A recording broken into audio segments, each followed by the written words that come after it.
MG has just let the pigeons loose in the whorehouse, which is always impossibly entertaining. We've all been there. Australia's cheapest EV, and they do so hate the C word, but Australia's cheapest EV just got even cheaper, and you can own one using a novated lease for less than $140 a week, which is virtually nothing. Thanks very much, Albo. Details next.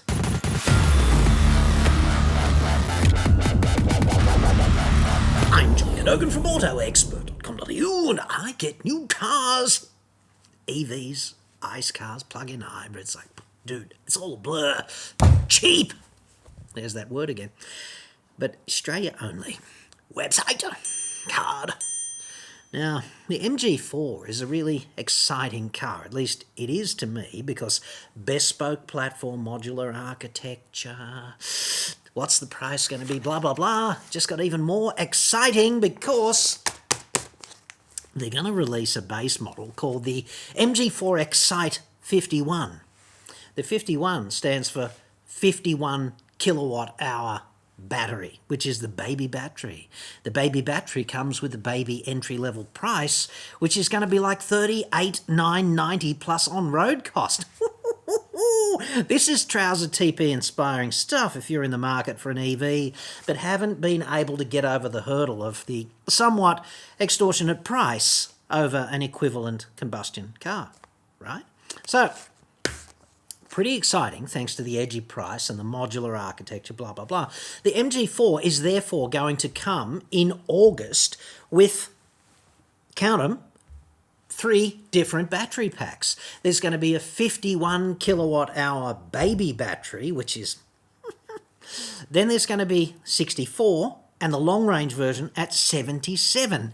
And that's kind of interesting as well because the pricing is going to be respectively $38,990 plus on-road costs for the baby battery, and then in the middle it's going to be $44,990, and up the top for the long range it's going to be $55,990. So let's just make that easier to think about. It's going to be 39 grand, 45 and 56 plus on-road costs. Small, medium, large battery respectively. And it shows you just how expensive batteries are, does it not? You know, the obvious thing is the difference between all three is 13 kilowatt hours. And let's call it roughly 13 because all these things are a bit of a rounding error, right? I'm tipping, therefore, that this modular battery architecture has modules of roughly 13 kilowatt hours. So there's 4 modules in the baby battery. They add one for the 64, and then they add another one for the 77. Now, in terms of owning one, I just spoke to the CEO of Novated Lease Australia. This is not sponsored by them, but I know them and they're the dudes I approach for advice about, you know, novated leases and things of that nature and what it's all going to cost, blah, blah, blah, because I trust what they tell me.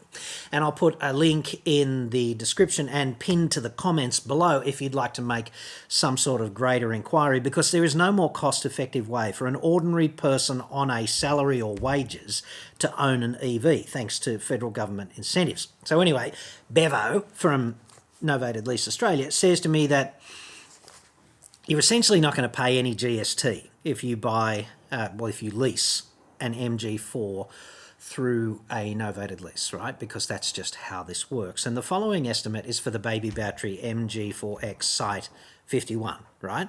So that'll save you roughly $3,600 up front, just sidestepping the GST. Thanks very much. And it's very hard to see how an ordinary Australian worker would sidestep the GST any other way, basically. The take-home pay impact on buying that car at the full price is going to be $136.77 a week, which to me seems staggeringly cheap just to have a basically $40,000 asset, access to that for the 5 years of the lease. Now, that price is based on the following estimates, right? A 5-year lease for somebody earning $70,000 a year, so a fairly modest but decent income, living in New South Wales, doing 15,000 kilometres a year with a 28% residual value at the end of the 5 years. So this is not some hastily concocted contrivance to just sound really good. This is pretty real world when you think about it, right? So it's a real world example about exactly what the ownership's going to be like for you. And obviously it's going to depend on how far you drive and where you live, because the on-road costs vary a little from state to state, things of this nature. The more you earn, the more attractive this gets, because the more your marginal tax rate generally, okay? So that means that you will save $73 a week on your income tax and $21 a week on the GST, which is a total saving annually of about $5,000 a year.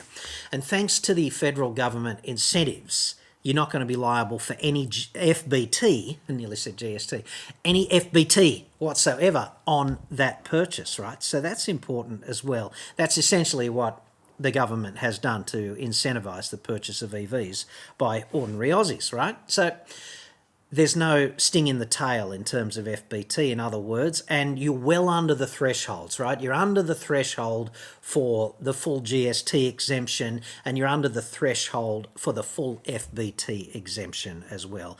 I've got videos on exactly how those thresholds work, and I will link to one of them up there if you like, and I'll put links in the description to the other relevant one as well, because I appreciate that this is just kind of three-dimensional chess if you've never gone down this track before. It's an unknown path, and the terrain is difficult to negotiate in the first instance, right? So hopefully it'll just spell all of that out. Bevo also tells me, incidentally, that if you want to get paid back for your electricity, you can package your electricity for recharging into the finance, right? And that's going to cost you an extra $7 a week, totaling $146 a week out of pocket for you if you are that dude in New South Wales driving 15,000 Ks, blah, blah, blah. That's going to cover you for $630 annually in electricity. You get reimbursed. I'm not sure exactly how that works, but if you want to find out, make an inquiry on the link in the description, and Bevo can sort you out there, or one of his guys will, and no invoices are required for that. You just kind of show your odometer and Bob's your mother's brother. So that's how that works.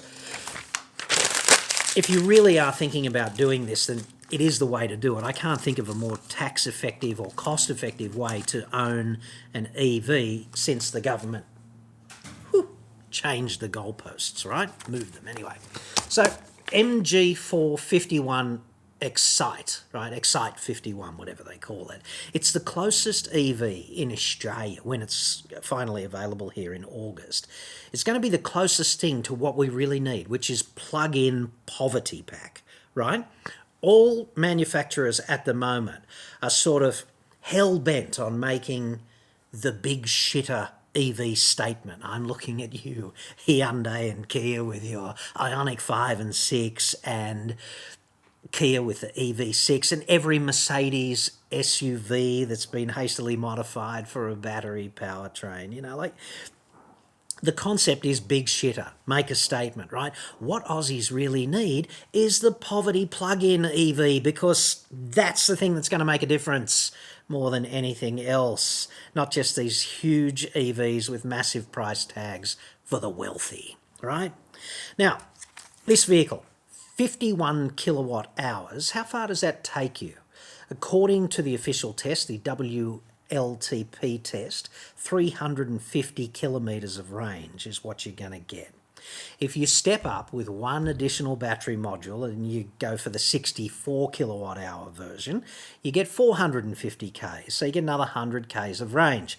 And if you step up once more and go for the long ranger with another 13 kilowatt hour battery module, you get 530. So that adds another 80 kilometres of range. And this is a textbook example of the law of diminishing returns, right? Batteries are not only expensive, they're also heavy. And that means the bigger the battery in an EV, the more of its own energy it has to use just moving itself from A to B, which is not an advantage for you. So when you add the first module, you get another 100 Ks of range. When you add the second module, you only get another 80, because the whole battery's starting to get heavier and heavier and heavier, and it has to consume more of its own energy moving itself from A to B. law of diminishing returns, okay? Missed it, bang. Because the batteries are so heavy, right? This is the third thing, okay? The heavy weight battery also impacts the performance, and this leads to a counterintuitive phenomenon, which is that the base model poverty pack plug-in Excite 51 is actually faster to 100 k's an hour than the 64 kilowatt hour one. Now, the 64 kilowatt hours, if you're hazy about this stuff, kilowatt hours are a unit of energy, okay? That's like how much energy is in the tank to move the car from A to B. It's different to kilowatts, which is like drivetrain power, which is what picks the car up and flings it down the road against all kinds of resistance, rolling resistance, aerodynamic drag, gravity if you're going uphill, or even its own inertial mass when you're accelerating, right? So you've got to overcome inertia and make the car accelerate. You've got to beat aerodynamic drag, rolling resistance, and throw the car uphill. It's only kilowatts that can do that because kilowatts are a unit of power. The 64 kilowatt hour battery has 150 kilowatts of drivetrain power. The 51 kilowatt hour battery has 125 kilowatts of drivetrain power, and yet it is slightly faster to 100 k's an hour because batteries are heavy. The bigger battery is a lot heavier. 7.7 seconds for the baby battery to 100 versus 7.9 for the 64 kilowatt hour mid-spec battery. Okay, the 77 kilowatt long ranger is actually faster because it's making 180 kilowatts of drivetrain power. It'll get there to 100 in 6.5 seconds. So that's a substantial performance increase. But the key question for ordinary Aussies who are just thinking about making the jump to an EV is like, is it really worth paying $17,000 extra to go from 51 to 77 kilowatt hours? You're going to go 1.2 seconds faster to 100 for all those times that you drag race, and you're going to get an extra 180 k's of notional range, most of which you'll never actually need in between recharging. Like, how far do you actually drive every day, dude? Because 15,000 kilometres a year divided by 365 equals 41 kilometres a day on average. And I guess the real world range of the baby battery Excite 51 MG4 is going to be, if the WLTP is 350, then you could comfortably bank on 250 in the real world because you might be running the heater and you might be driving at 110 and all of this stuff. So range is going to suffer, and real world range is always less than the official test cycle, right? But 250 would be safe. And even if you drive 4 or 5 times the average distance of your 15,000 kilometres a year, you're still going to be safe from a range perspective in the baby battery MG4, right? And then you've got to think about recharging, right? So the baby battery MG4, the 51 Excite, is going to accept maximum fast charge of 88 kilowatts. Okay, now the way this works, and this is quite confusing if you are an EV novice, right?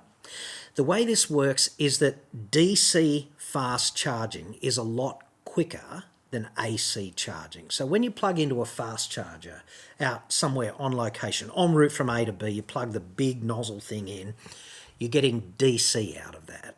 And that's what the flavour of electricity is in the battery. So you bypass a bunch of hardware and you're putting DC into the battery, which can accept DC straight away. So 88 kilowatts there. It's more likely, if you can find a charger that's actually working somewhere en route, which is its own big EV adventure currently. However, if you can find one, it's probably going to be a 50 kilowatt charger.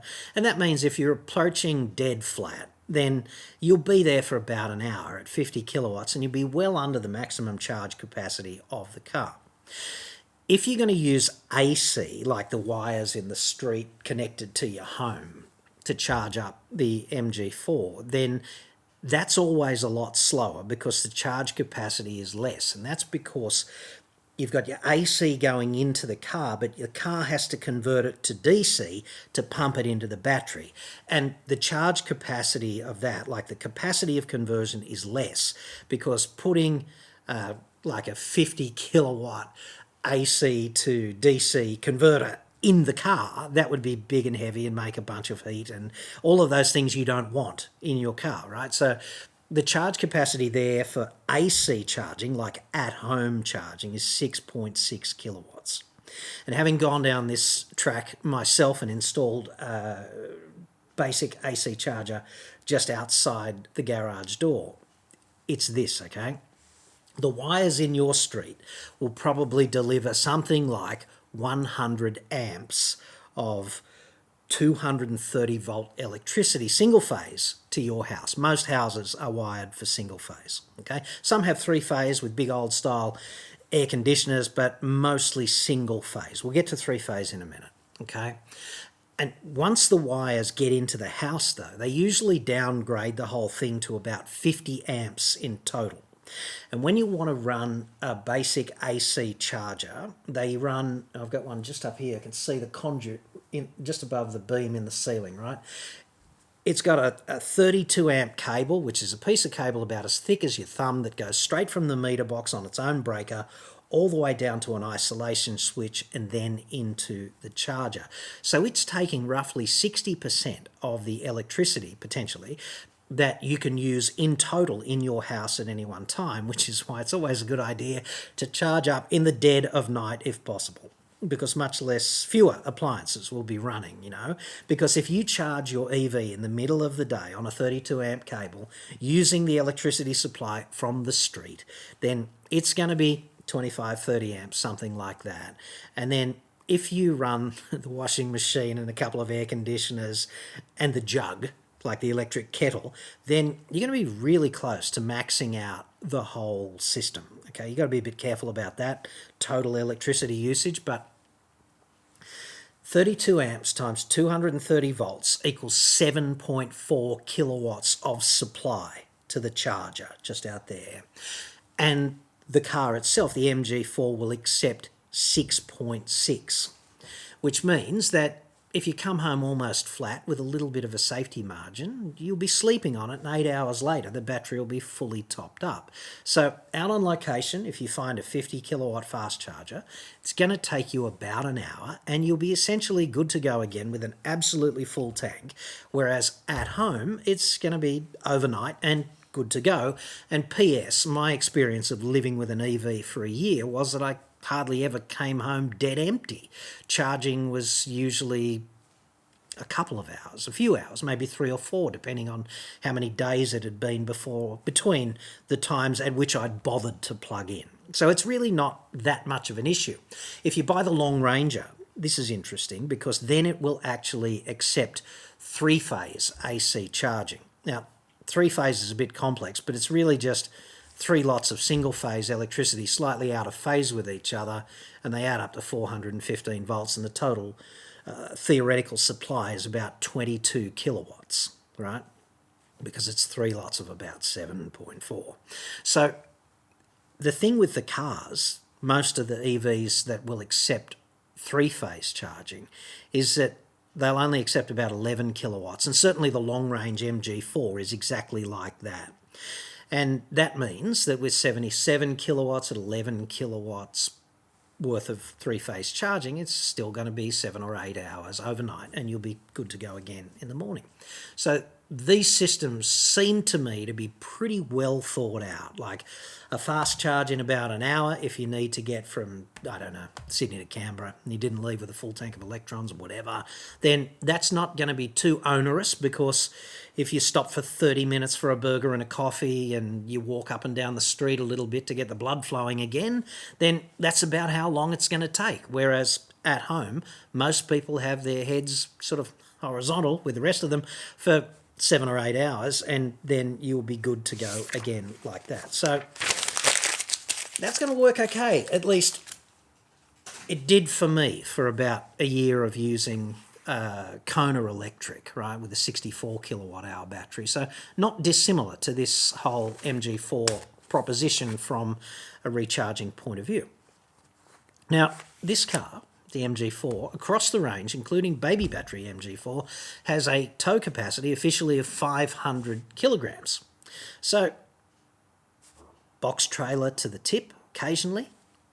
I wouldn't be banking on towing anything that weighed 500 kilos a significant distance, however, because if you get onto YouTube and you look for any EV tow test, the one conclusion that is across the board for all of these tow tests is that range plummets as soon as you tow a trailer. So if you've got to go 20 k's round trip to the tip with a trailer, no problem. But if you think you are going to get a couple of 100 k's towing a boat like a tinny on a trailer for 500 kilos, I think you might be a bit shocked about how small, how low the range is when the vehicle is in that towed up configuration, right? It's not going to be a pleasant long distance towing experience like every other EV that's available in the market, right? So this vehicle's also very interesting because it's got 50-50 weight distribution and it is a ground-up EV platform. So there's no excuses for it being a shit driver's car when you think about it. 50-50 weight distribution, rear-wheel drive. That could be very exciting. I guess it depends on two things. It depends on how much attention gets paid in R&D to fundamental suspension tuning and what sort of tyres this car is running. Because my experience with the Kona EV was that the biggest transformation I managed on that car to turn it from an eco car to a driving enthusiast's car, if you like, was to change the tyres from eco tyres to Michelin Pillow Sport F4Ss, I think I put on it. So that really was a profound transformation. But with that car, it's got a combustion platform. And what happens when you engineer a combustion platform and turn it into an EV is that the suspension hardpoints are kind of imperfectly laid out because they're laid out with a view to the distribution of all of the heavy things in a combustion car.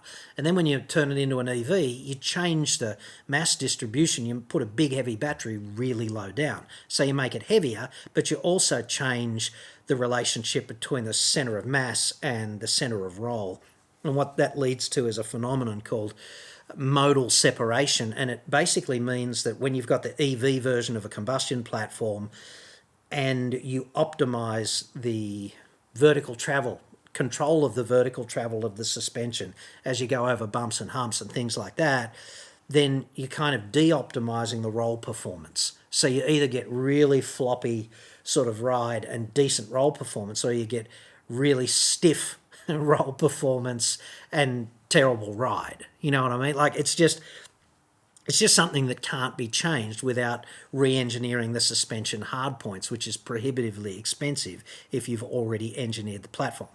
The point about MG4 is it's a ground-up EV, so those hardpoints are optimized for the distribution of the heavy shit in an EV, and therefore no excuses if this car is not dynamically engaging like lay down the Z, you know. And I will be driving one in about a fortnight. I'll report back on that when I get the opportunity to drive one. But there's no excuses if it's crap, is what I'm saying. Now, if you're thinking about buying an MG and you're a little bit worried about that because they're a Chinese brand, they're a relative upstart, I want to put that in perspective for you. They've got more than 85 dealers around the country at present.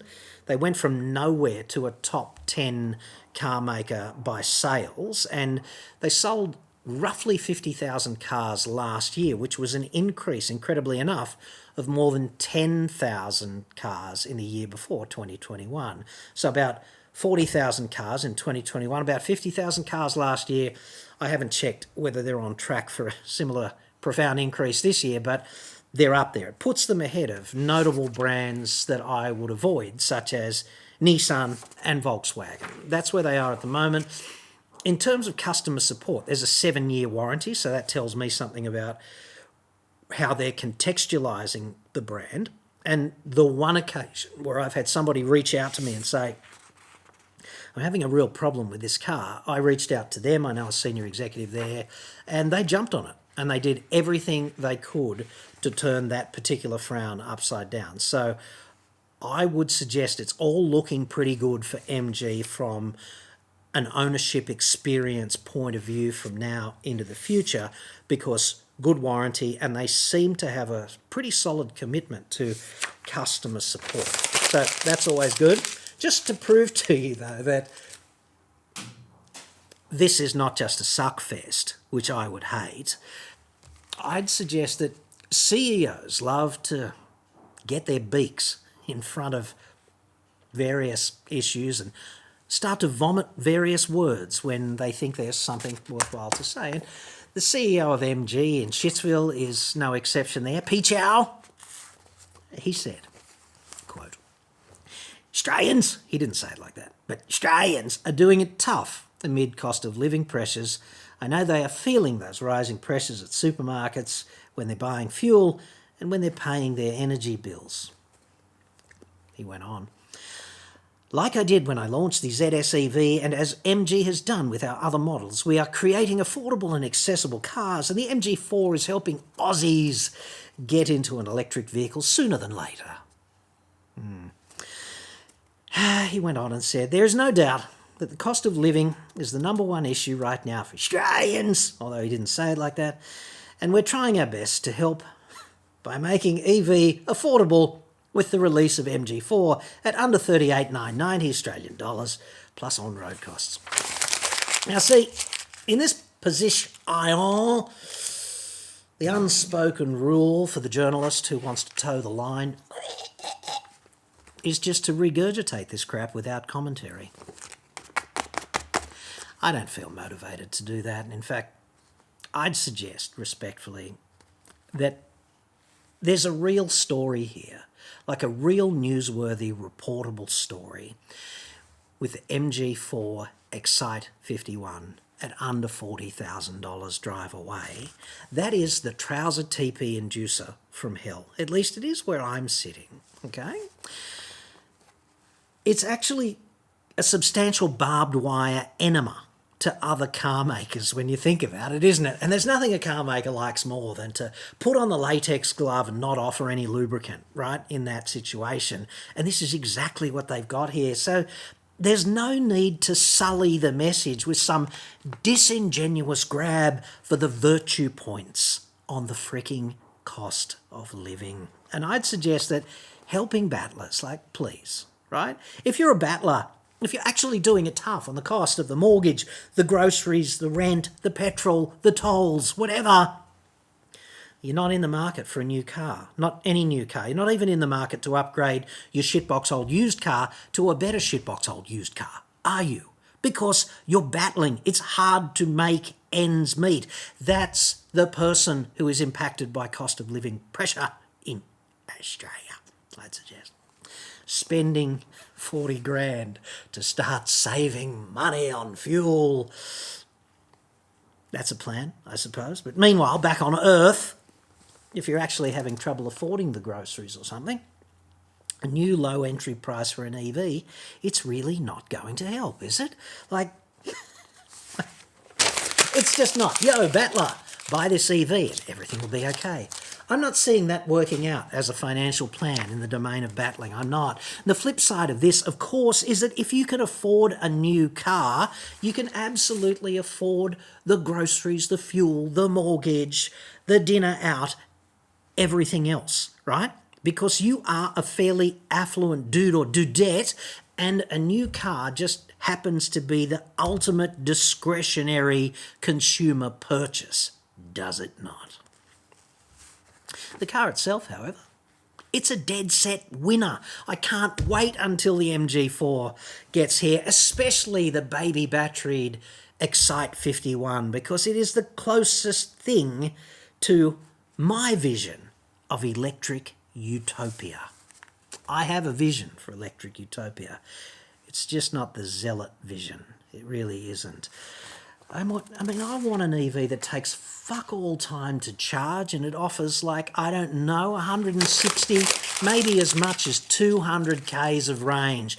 Mum can drop dad at the frickin' station, drop the kids at school, play tennis with the girls, go out for coffee later, have a cheeky lunch, bit of nude yoga in the afternoon, etc.